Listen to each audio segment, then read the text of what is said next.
All right, so the pressing issue for South African hockey at the moment is the Olympic Games in Tokyo. The team has been trying to raise funds to go to Japan. Did you hear that? Trying to raise funds. Wow.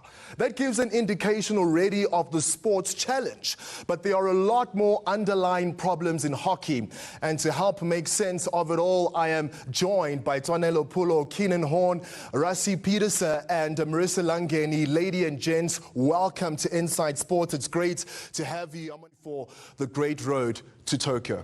Yeah, I think for all of our athletes, it's been quite nerve-wracking. Not just hockey, you hear all the other kind of amateur sports that's also in the same kind of boat as us. Good thing is, I did see something in the media where SASCOC said they will cover our funds to go to Tokyo Olympics, which is already amazing. That I just picked up in the media. The biggest problem is preparing. You can't just rock up at the Olympics and expect to go win a gold medal. It doesn't work like that. So we need funds to go prepare. We need to go play against big international teams. We need to go tour. We need to train together as a team. That is where the crux of the matter is like getting better and going to make South Africa proud at the Olympic Games. Love that answer, Rassie. I'm going to bring in Marissa. I feel, Marissa. I think there's a new dawn at SASCOC. I'm sure everyone is aware that there's been elections since late last year. And there certainly is a new dawn. The relationship is much better than what it used to be in past days. And I think just because of that, we are now firmly on that plane to the Tokyo Games. And we are confident that SASCOC will be able to get our teams there. Well, having said that, Marissa, I'm going to bring in Keenan as well, because you're saying that if the relationship has improved, I mean, this is going to be Keenan, I beg your pardon's first Olympic Games. And, well, firstly, congratulations on your recent graduation, the cum laude, Keenan. Yeah, I mean, it's not easy. It's a roller coaster of emotions. If last year wasn't hard enough with the uncertainty of the games during the pandemic, this year certainly does bring across new challenges in terms of the funding. But just knowing that we are being sent and we have the backing of SASCOC is incredible. We always believe that they'll make good decisions for the athletes. But yeah, of course, raising the funds for the preparation, as Rassie mentioned, it is difficult because we haven't had any contact time. Yes, we judged on our results, but no one realizes the preparation you need to get good results. So you might just see us in the Olympics and not realize that this team has lacked preparation because of X, Y, Z. So yeah, it is tough, but yeah, edging ever closer, as you say, 97 days. Hopefully we'll have a lot more contact time, a lot more backing, just to be together. I think that's the most important thing. The guys are itching just to be and be in the same province and train and play. I mean, you spoke about the team wanting to get together, Keenan, especially because the national training camp needs to happen. It's very crucial ahead of a major tournaments. But if there's no funds that can even get a national training camp where a bio-bubble system is instilled, I can't imagine how difficult it can be to prepare mentally as well for the major games. But Coach Pulo, great to see you. Thanks for joining us on the show as well. When I look at the high-performing sports codes at the Olympic Games, the top three would have to be swimming, athletics, rugby, boxing, and a few of the other sports. And I don't see hockey in the top 10. Can we say? Thank you for having me. I think, yes, obviously looking at our Olympic body and what they want to send through, it is something that will play on their mind. But looking at how many youth and players that we have in hockey in South Africa, it is a massive sport in our country, and it's a sport that needs to be looked after. And having representation at Olympic Games, it's massive for us to have national teams, both the women and the men, at such a massive global tournament. So it is in the best interest of our Olympic body to be sending team sports to the Olympic Games. I mean, the visuals on your screen are just describing that, especially because, Rassie, this is a sport that we love. Possibly the biggest team sports in South Africa has got the largest number of members that are part of this, but we're still facing these issues. Surely this has not gone away. Yeah, I mean, since I can remember, it's always been a problem. Since I started playing eNCA hockey, it's always been a financial strain for the athletes. You know, most of our athletes or the top players are based, you know, in Europe where they get looked after, and they're also just living hand to mouth. And then the rest of the athletes are students. So we've got a big problem of losing players after school, first of all, because there's no carrot for them to carry on. And then also having players retiring at the age of 22, 23. That is our biggest problem in SA hockey. I mean, if you see, you know, at the Youth Olympics, you know, how well our teams have done. I mean, our Youth Olympic team in the previous Youth Olympics, you know, we made the semi-finals. You know, we were ahead of Australia, the boys, and just got pipped in the end. But it just shows you South African hockey is a sleeping giant. All we need is that kind of support, not just now for the Olympics, but to keep us sustainable, to keep the players just semi-pro so we can train together, you know, we can tour, we can play against bigger countries, you know, and we will start bringing the medals home. All right, well, Marissa, the sleeping giant needs to wake up. I know that you're out in the KZN for the Indo-Africa tournament that's currently taking place. From an operational point of view, where do you feel that within the system of how hockey is run in the country that there are loopholes, and where can the immediate solutions be taken? Definitely, Arthur, I think I agree 100% with the sentiments as expressed by Rassie. Hockey is a sleeping giant. You've mentioned that it is the fastest growing sport in the country, and purely because it looks after boys and girls, men and women, and it goes through from cradle to the grave. So a massive opportunity for any sponsor that wants to have a market share within the space.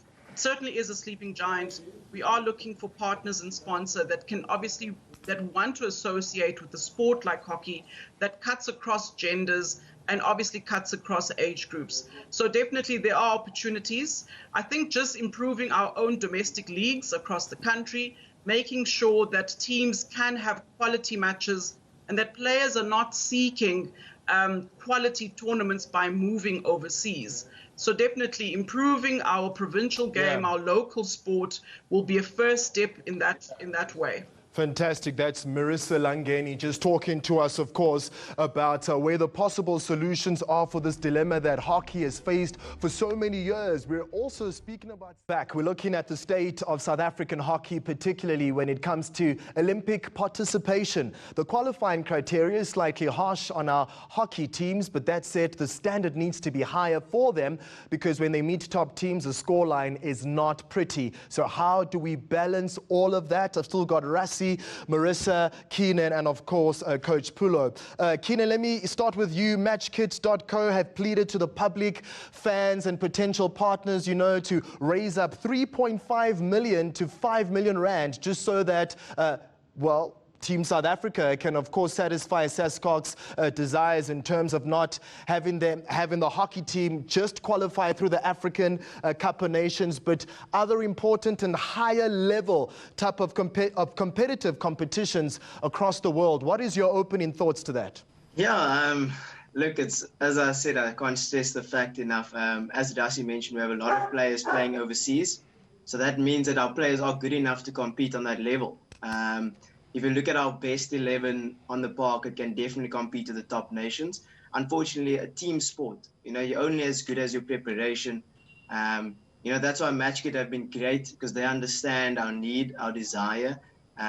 We want to be competing at the highest level. If you look at the investment of teams, I know everyone thinks that Africa is easy to qualify through, but no one realizes how good Egypt has been getting over the last couple of years, purely because they have a centralized program. All their players stay in one area, they get trained 3 times a week together, and that just makes such a big difference. I mean, if we could find the ways and means to have that contact time, we could definitely compete with the best.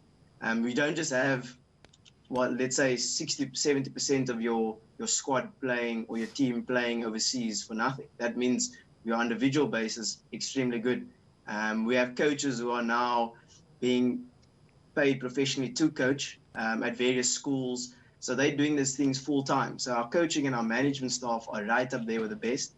unfortunately, you can only do as well as your preparation. And I was going to say, Keenan, it's been a very difficult day, and I think the last few years for the working staff, especially because some of them needed to work voluntarily throughout the 2019 season, building up, of course, to the Tokyo Olympic Games that were scheduled for 2020 until the global pandemic kicked in and just made life very difficult. But Coach Pula, I'm going to bring you in. Surely it is expensive to get a squad of about between 20 to 40 to send them to international shores just to get them ready for the Olympic Games. So why are we still not getting things right in that regard? Surely just have the teams qualify through the African Championships. Well, I think it's just, like I think Marissa's touched on this and so has Rassie. We just need corporate South Africa to jump on board. This is really such a massive egg for them to just get their marketing out there. And there's so many people that are involved in the sport, from like the youngest to the oldest members of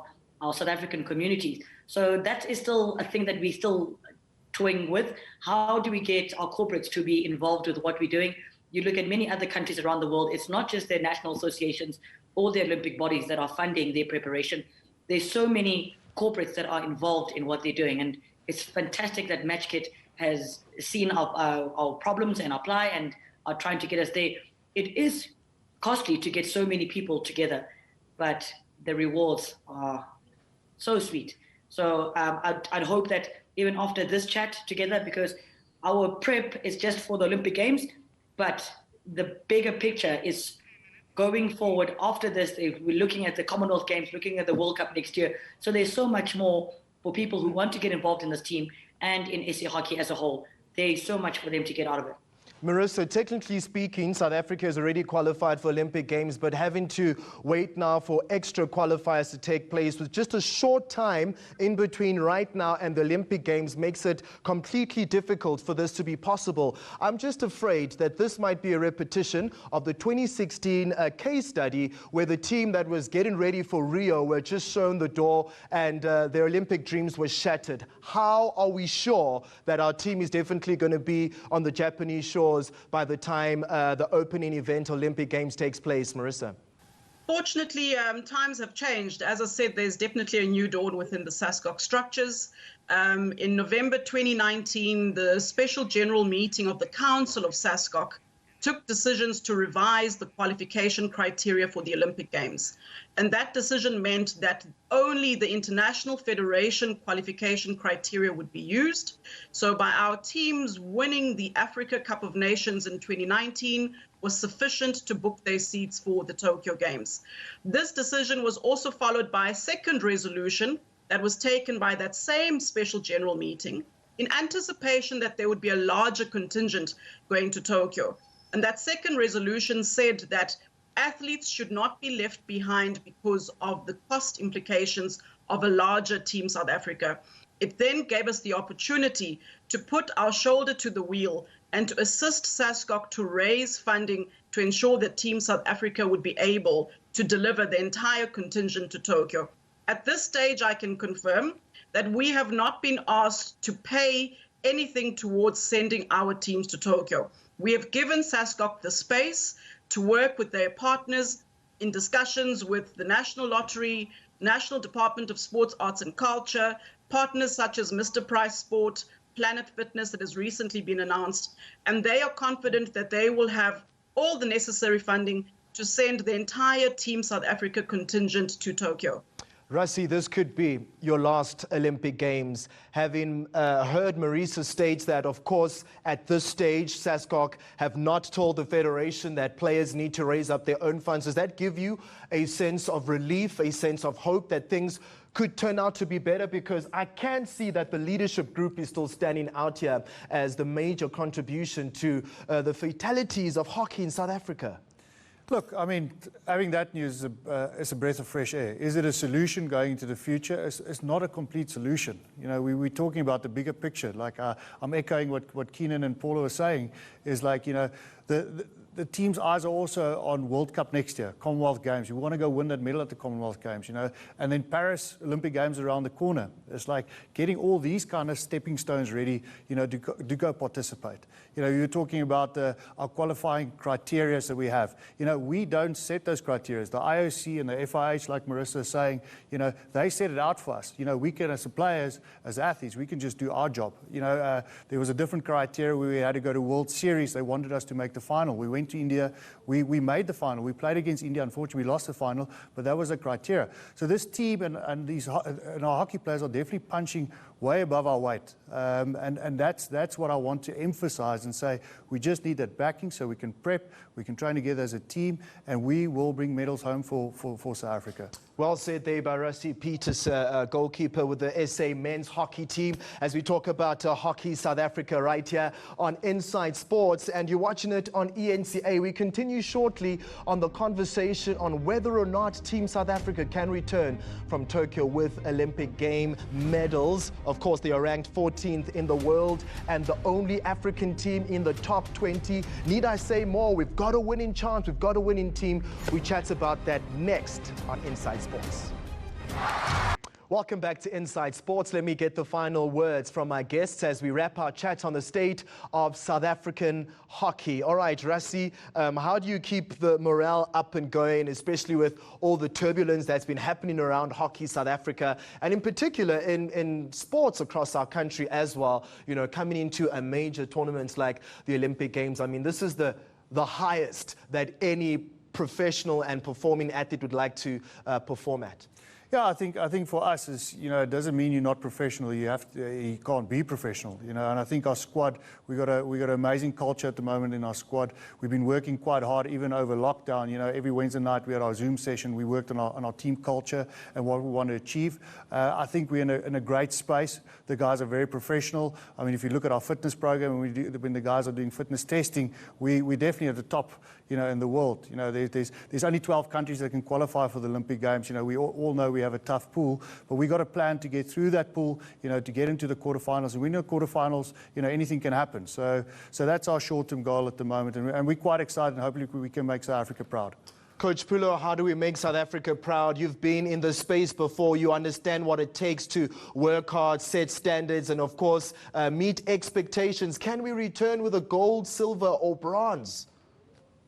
Like Rusty says, we just want to get out of the group stages in a good stead.